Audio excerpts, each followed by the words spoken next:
Old banner. Didn't even look at it. Old banner.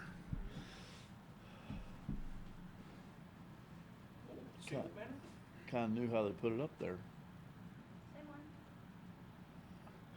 Well, I hope everybody had a Merry Christmas, good holidays. I think our guys did. They got to go home and had a couple days off, but it's start of season number 2. We're excited about it. We're excited about the prospects of playing Fresno on Wednesday night. And really excited to get this second season started, conference play. I think our guys are excited. We've had a couple good practices. We'll practice again today and then get ready for tomorrow's game. I think they're ready. I think they're energized for it. I think anytime you can compete for a regular season championship, it's always something to look forward to. And I think our guys are ready for that. So, clean slate, 0-0 going into the 28th. So we're excited about it, and like I said, I think our kids are. How is the conference season different than the non-conference? I mean, you've been doing this for a while, as far as approach or. Well, I think approach just is different on how you travel, how you set that up. I think the venues, you know where you're going to play, you usually know where you're going to stay, so it's kind of like Groundhog Day sometimes, just in the sense that you know where you're staying. Things might change if there's some problem with the capacity of a hotel or something, but you know where you're going to play. So that's a little bit different than the out of conference. And you know who most of the coaches are, and you know who they got coming back. And some of the non-conference you really don't know till you start preparing. So that's why it's a little bit different. So what do you know about Fresno State? What do you expect out of it? Well, they got 2 starters back in Russo. 2 starters back with Russo, and Ito started, but he hadn't been starting because he was ineligible early. They got 3 new players in Taylor, Hopkins, Williams. Watson's back. He played the 3 and the 4. I think he's playing mostly the 3 now. So those are the 2 starters with Russo and him back. I think Ito being eligible gives him another one. They'll go 8 or 9 deep. They're pretty explosive. They got a nice team. Hopkins is a transfer from Colorado. I've known him for a long time. Phoenix kid, good player. I think Taylor's shooting as good as anybody in the country in the three-point line. So, we'll have our hands full. I think our guys are prepared for it. We've had 2 good days of prep. So, I think they're all going to be good in conference season, so we'll have to be ready. It's just that we're good. We're glad we're at home. We're 6-0 at home, which is always good. So we're excited to get started at home. Specific to Taylor that you mentioned, the three-point shooting. Three-point shooting obviously was a topic in the non-conference at times with your team. You guys not only opened with Fresno State that has a top 10 three-point shooter in the country, but San Diego State, Hensley's actually percentage-wise shooting really well, yeah. Shooting really well from 3. Are you guys better prepared right now to defend the 3 than you were maybe 2-3 weeks ago? I hope so. We've worked at it. And when you say you worked at it, does that mean changing it or just working what you were already doing? I just think you have to have an urgency when you close out to the ball. And, I think our biggest thing, our biggest deficiency, Jeff, is that our transition defense hasn't been very good. If you look at all our numbers, we have to get better transition defense, and we're going to make some changes to what we can do. We're going to try to change some things that can improve that. But I think the one thing that we have to improve on is taking away transition threes, offensive rebound threes, and in what I mean secondary transition, in that if it's a missed shot, we get back in transition and stop the ball, everything's good, and then allow another a 3 later in that offensive set. I think those 3 parts of our defense has really been hurting us. Because if you look how people are scoring on us, it's the number 1 reason is transition scores. Do you get the sense that there needs to be a change, and maybe this is what you're talking about, in how you guys attack the glass offensively? Is it guys not Could getting be, back, or? yeah, Okay. could be. You don't want to tell me the whole game? No, I mean, I don't want to tell you everything we're going to try to do, but I think we're going to make tweaks to whatever. I think as a coach, you try to make tweaks to benefit your team. And if you look at our stats, I think you've been around the game long enough. All you guys have been around the game. I think you'd be able to figure that one out. It seems like you guys during the non-conference season have been inconsistent, showing some streaks. Right. On paper, I agree. You have two returning all-conference people, but it seems like there's maybe one ingredient or something that's missing. Is there something that's not bringing it all together? Or one Well, attitude, I think we came in and we haven't been playing at a real high level as far as shooting the ball. I think our 2-point shooting's really been pretty good. I think our 3-point shooting that we've been pretty successful with, JP, I think that's been down. I don't think we've made a lot of shots. I think our free throw efficiency is really good. I think it's number one in the country as far as scoring or getting to the line. I think our turnovers are down for a year ago, and I think we played a really good out-of-conference schedule. Now, I would have hopefully thought that 3 or 4 of those games would have went the other way, but they didn't. So we got to move forward. But I think just shooting the ball from the line hasn't been as good. I don't think we've been able to find a third or fourth scorer in years past. And I'm not going to keep preaching about years past, but we've always had a 3 and 4 scorer. We have a hard time finding a third scorer. So, and I think that's because we're playing a lot more people. I think we'll get down to a certain rotation once conference starts. So, that could change a little bit. But we have to find a third and fourth scorer. I think we know who our 2 main scorers are. I think that's pretty evident. But I think we got to find a third scorer and a fourth scorer. Do you attribute, the poor shooting, is it just poor shooters or just not being able to create shots? I think it's we haven't made shots, but I think we've taken bad shots. I think there's a thing that I don't think we're getting a lot of shots to go in that are good shots, and I think we've taken some poor shots. But to be honest with you, our last game before break with Arizona, if you look at that tape, which I have several times, I would take all 11 shots again. We just didn't make any of them.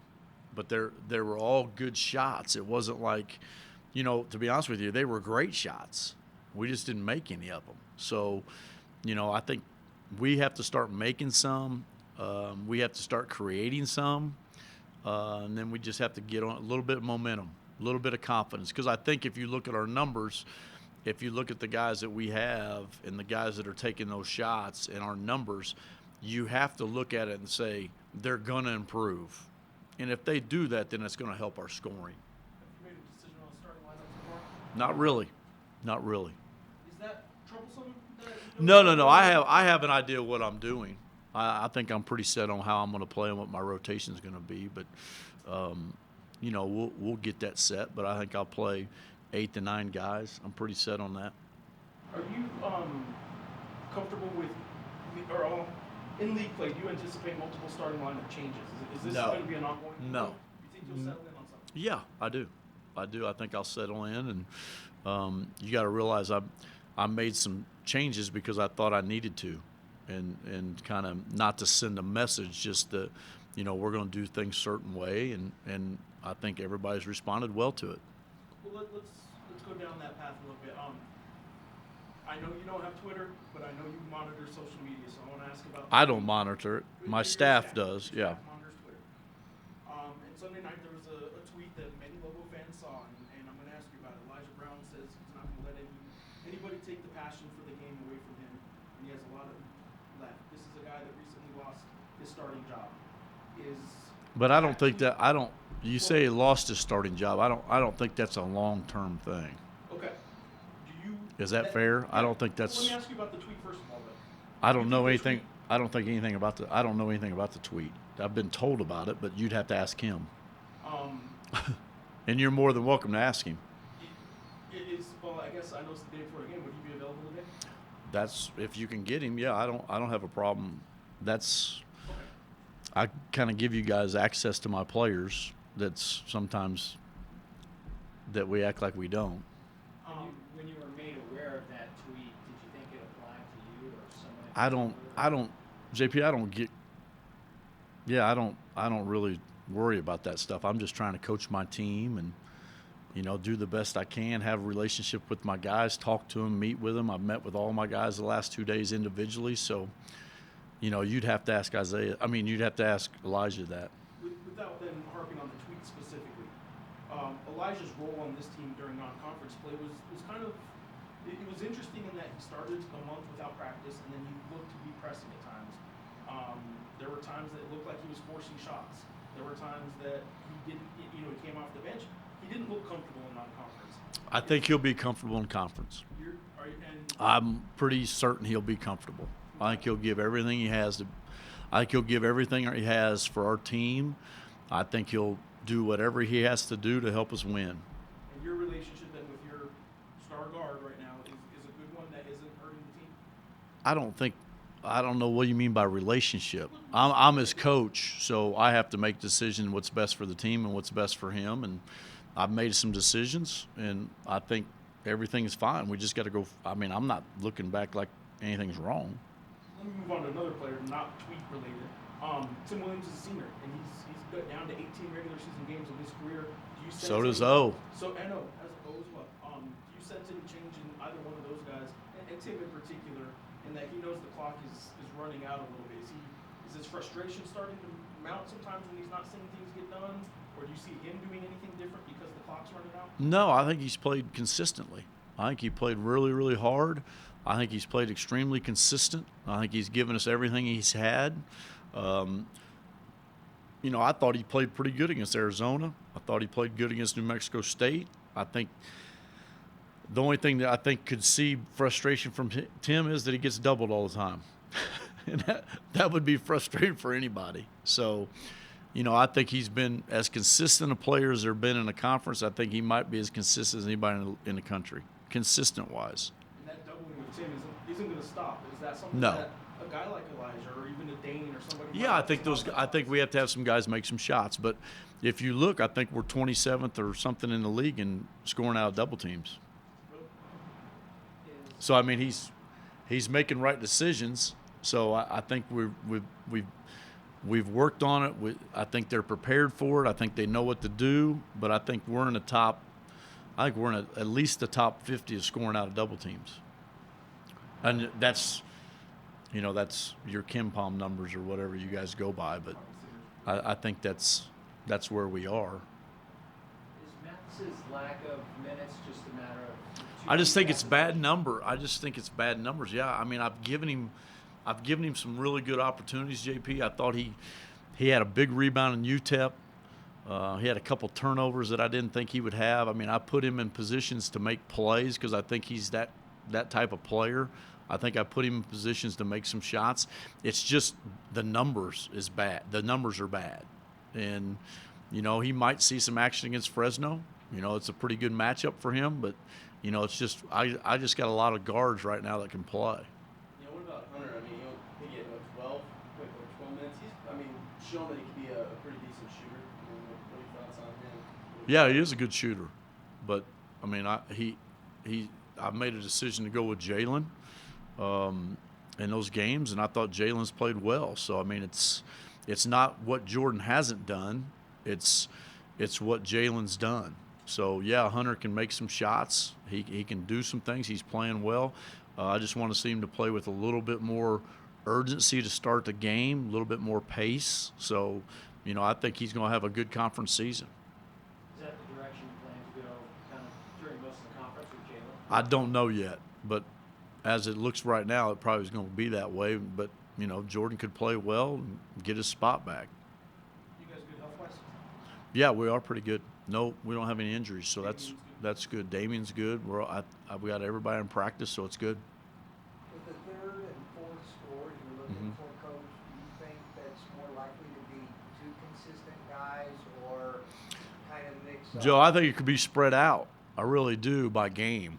I think I have to get it from another guard. I really think I'm going to have to get it through another guard. Sam's the likely candidate. Dane's the likely candidate out of those guards. I'd like to see our point guards combined anywhere from 12 to 15 points and, 7 or 8 assists. Because the thing that we look at, Joe, that a lot of people don't know, we try to win every position. It's kind of like football. I mean, you try to win every position, and You know, we're trying to see how the point guards match up, who we play against, how those numbers worked out, how the guards worked out, how the bigs worked out. So we're trying to win those position battles.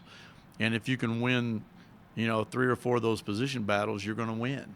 So we have to get, you know, 1 or 2 of our guards to really pick up scoring wise. I'm not saying 16 to 18 points. I'm just talking 10 to 12 points a game. And kind of what Dane did against Pine Bluff and what he did against New Mexico State. And then we got to get 2 players off in the front court to get, if I can get combined front court guys to get double figures, then you have your 3 and 4 scorers. Christmas? I had a good Christmas, yeah. It was good. It was good. Did you guys have a good one? Yeah. That's good.